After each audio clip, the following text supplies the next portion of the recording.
A call to action over the weekend from television actress Alyssa Milano. On Sunday, Milano tweeted this message calling on followers to use the hashtag #MeToo if they had ever been sexually harassed or assaulted.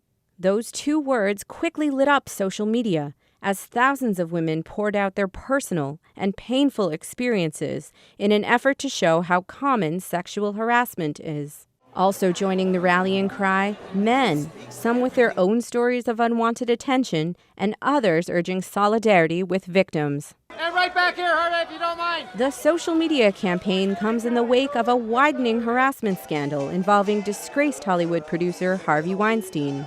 Louise Geis, one of dozens of women now accusing Weinstein of sexual harassment and assault, recounted her experience with the movie mogul. My heart was racing and I was very scared. I pulled my arm away, finally, and headed to the door. He started following me and telling me that he could introduce me to Bob Weinstein and that I could get a 3-picture deal and that he would greenlight my script.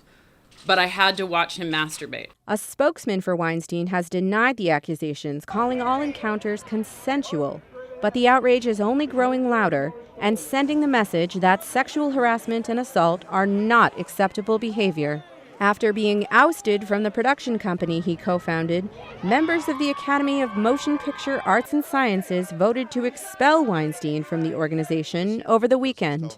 The latest scandal hitting Hollywood has greater implications for women across all backgrounds, says Melissa Silverstein, who runs the blog Women and Hollywood. What has been revealed through the Harvey Weinstein incident is that the fact that women need to have more positions of power in Hollywood, as well as people of color. It's been dominated by white men for so long, and we are saying our stories count, our visions matter, and the narrative needs to be shifted to be more inclusive. A narrative that, in just 2 words, is now being echoed throughout Hollywood and across the internet.